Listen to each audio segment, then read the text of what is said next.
नमस्कार, ये आकाशवाणी है। अभी आप अनंता सिंह से समाचार सुनेंगे।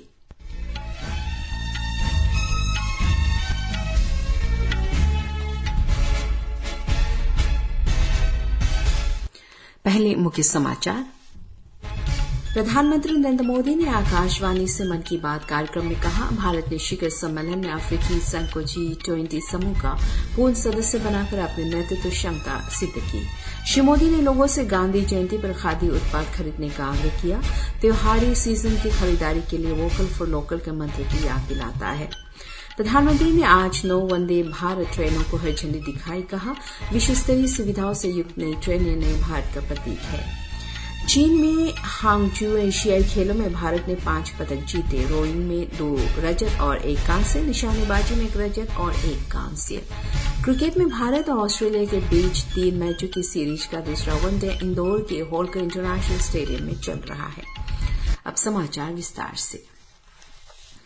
प्रधानमंत्री नरेंद्र मोदी ने कहा है कि हाल ही में G20 शिखर सम्मेलन के दौरान अफ्रीकी संघ को समूह का पूर्ण सदस्य बनने पर भारत ने अपनी नेतृत्व क्षमता सिद्ध की है। आज आकाशवाणी से मन की बात कार्यक्रम में श्री मोदी ने कहा कि शिखर सम्मेलन के दौरान घोषित भारत मध्य पूर्व यूरोप आर्थिक गलियारा आने वाले सैकड़ों वर्षों के लिए विश्व व्यापार का आधार बनेगा। ये गौरव की बात है कि इतिहास सदैव यह याद रखेगा कि इस आर्थिक गलियारे की पहल भारतीय भूमि से हुई थी। उन्होंने इस गलियारे की तुलना सिल्क रूट से, जो भारत के अत्यधिक समृद्ध काल में व्यवसाय और व्यापार का प्रमुख माध्यम था।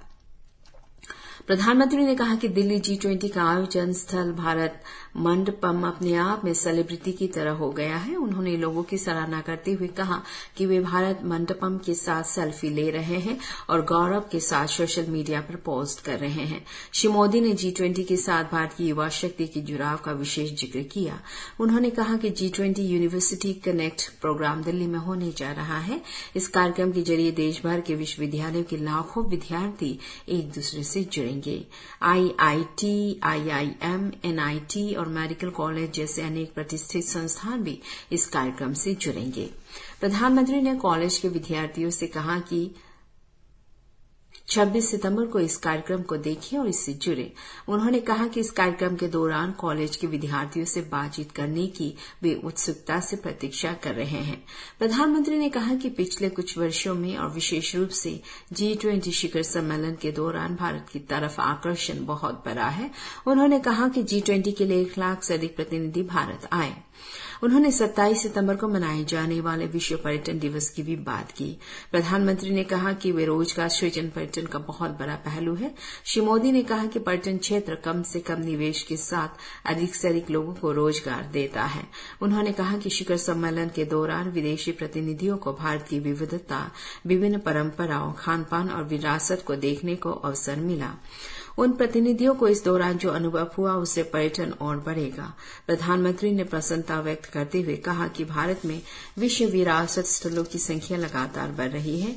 हाल ही में शांति निकेतन और कर्नाटक के होयसला मंदिर समूह को विश्व विरासत स्थलों की सूची में शामिल किया गया है। 2018 में शांति निकेतन की यात्रा को याद करते हुए श्री मोदी ने कहा कि गुरुदेव रविंद्रनाथ ठाकुर शांति निकेतन से जुड़े रहे। उन्होंने कहा कि कर्नाटक के होयसाला मंदिर को 13वीं सदी की उत्कृष्ट वास्तुकला के रूप में जाना जाता है। श्री मोदी ने कहा कि इन मंदिरों को यूनेस्को की पहचान मिलने से मंदिर निर्माण की भारतीय परंपरा को भी सम्मान मिला है। भारत में विश्व विरासत स्थलों की संख्या अब 42 हो गई है। प्रधानमंत्री ने कहा कि भारत ये सुनिश्चित करने का प्रयास कर रहा है कि ज्यादा से ज्यादा ऐतिहासिक और सांस्कृतिक स्थलों को विश्व विरासत स्थलों की सूची में शामिल किया जाए। उन्होंने लोगों से आग्रह किया कि जब भी वे किसी नए जगह जाए तो भारत की विविधता को देखें, विभिन्न राज्यों की संस्कृति को समझें और विरासत स्थलों को देखें। प्रधानमंत्री ने कहा कि चंद्रयान 3 का चंद्रमा पर उतरना देश के लिए एक और महत्वपूर्ण उपलब्धि है। उन्होंने कहा कि देश भर के लोग उत्कृष्टता से प्रतीक्षा कर रहे थे कि कब चंद्रयान का लैंडर चांद की धरती को स्पर्श करेगा। प्रधानमंत्री ने कहा कि इस ऐतिहासिक घटना को 80 लाख से अधिक लोगों ने इसरो के YouTube लाइव चैनल पर देखा, जो अपने आप में रिकॉर्ड है। श्री मोदी ने कहा कि इससे चंद्रयान 3 के साथ भारतीयों के गहरे जुड़ाव का पता चलता है। प्रधानमंत्री ने इस समय चलाए जा रहे प्रश्नोत्तरी चंद्रयान 3 महाक्विज की भी बात की। माई गव पोर्टल पर इस प्रतियोगिता में अब तक 15 लाख से अधिक लोगों ने भागीदारी की है। यह इस पोर्टल के आरंभ के बाद से अब तक किसी भी प्रतियोगिता में सबसे बड़ी भागीदारी है। प्रधानमंत्री ने अधिक से अधिक लोगों से इस प्रतियोगिता में भाग लेने का आग्रह किया, क्योंकि यह अभी 6 दिन और चलेगी। प्रधानमंत्री ने बताया कि भारतीय गाने गाकर जर्मनी की 21 वर्ष की लड़की केसमी इंस्टाग्राम पर लोकप्रिय हो गई है। उन्होंने कहा कि केसमी भारत कभी नहीं आई, लेकिन वो भारतीय गीत संगीत की प्रशंसक है। भारतीय संगीत में उसकी रुचि अत्यधिक प्रेरणादायी है। प्रधानमंत्री ने केसमी की सराहना करते हुए कहा कि बचपन से ही दृष्टिहीन होने के बावजूद कोई भी उससे असाधारण उपलब्धियां हासिल करने से नहीं रोक सका। उन्होंने कहा कि केसमी तबला वादक है और संस्कृत, हिंदी, मलयालम, तमिल, कन्नड़ और असमिया जैसे कई भारतीय भाषाओं में गाती है। प्रधानमंत्री ने कहा कि भारत में शिक्षा को सदैव सेवा माना जाता रहा है। उन्होंने उत्तराखंड के कुछ युवाओं के बारे में बात की जो जन सेवा की भावना से बच्चों की शिक्षा के लिए कार्य कर रहा है। नैनीताल जिले के युवाओं ने बच्चों के लिए अनोखा गोरा पुस्तकालय शुरू किया है। इस पुस्तकालय की सबसे बड़ी खूबी यह है कि दूर दराज के क्षेत्रों के बच्चों तक पुस्तकें पहुंच रही है और पूरी तरह निःशुल्क है।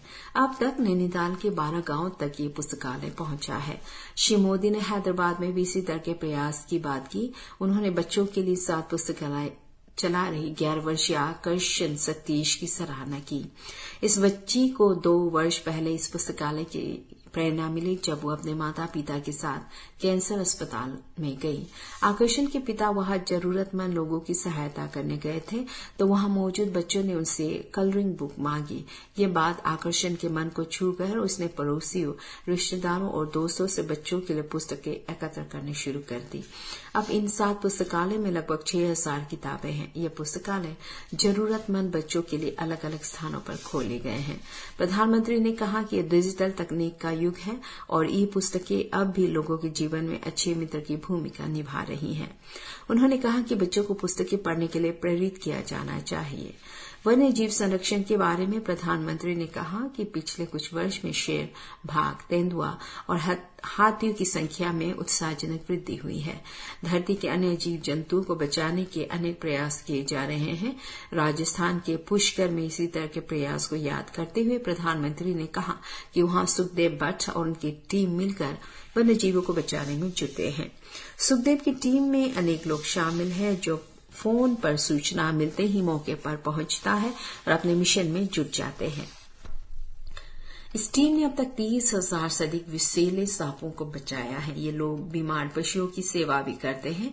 प्रधानमंत्री ने ऑटो चालक एम राजेंद्र प्रसाद का भी जिक्र किया, जो पिछले 25-30 वर्ष से तमिलनाडु के चेन्नई में कबूतरों की सेवा कर रहे हैं। राजेंद्र प्रसाद के घर में 200 से अधिक कबूतर हैं। वो पक्षियों के भोजन, पानी और स्वास्थ्य जैसी सभी जरूरतें पूरी करते हैं। श्री मोदी ने कहा कि आजादी का अमृतकाल प्रत्येक भारतीय के लिए कर्तव्य काल भी है। उन्होंने उत्तर प्रदेश में संभल के लोगों का उदाहरण दिया, जहां विलुप्त हो चुकी सोत नदी में जलधारा वापस लाने के लिए 70 से अधिक गांव एकजुट हो गए। संभल के लोगों ने इस मिशन को पूरा करने का प्रण लिया। पिछले वर्ष दिसंबर में 70 से अधिक ग्राम पंचायतों ने सोत नदी के जीर्णोद्धार का अभियान शुरू किया। केवल 6 महीने के अंदर ही इन लोगों ने 100 किलोमीटर से अधिक दूरी तक नदी की जलधारा वापस लाने में सफलता पाई। लोगों ने नदी के तटों पर बांस के 10,000 से अधिक पौधे लगाए हैं और तटों को पूरी तरह सुरक्षित किया है। नदी में 30,000 से अधिक गंबूसिया मछली छोड़ी गई है, जो मच्छर को पनपने नहीं देती। प्रधानमंत्री ने पश्चिम बंगाल की शकुंतला सरदार की भी सराहना की, जो कई महिलाओं के लिए प्रेरणा बन चुकी है। शकुंतला अपने परिवार के साथ जंगल महल के शातनाला गांव में रहती है। उसका परिवार मजदूरी करके जीवन यापन करता था। शकुंतला ने नया रास्ता अपनाया और सफलता हासिल कर सबको हैरान कर दिया। उसने सिलाई मशीन के जरिए साल की पत्तियों पर खूबसूरत डिजाइन बनाने शुरू किए। अब वो अनेक महिलाओं को इसका प्रशिक्षण दे रही है। प्रधानमंत्री ने उस पल को भी याद किया जब हाल ही में विश्व नेता एक साथ राजघाट पर महात्मा गांधी को श्रद्धांजलि अर्पित करने पहुंचे थे। उन्होंने कहा कि वो इस बात का बड़ा प्रमाण है कि महात्मा गांधी के विचार दुनिया भर में आज भी प्रासंगिक है। श्री मोदी ने कहा कि गांधी जयंती के अवसर पर देश भर में स्वच्छता संबंधी अनेक कार्यक्रम की योजना बनाई गई है। केंद्र सरकार के प्रयासों से पूरे उत्साह के साथ स्वच्छता ही सेवा अभियान चलाया जा रहा है। भारतीय स्वच्छता लीग में महत्वपूर्ण भागीदारी देखी जा रही है। इसी के साथ ही समाचार बुलेटिन समाप्त हुआ। नमस्कार।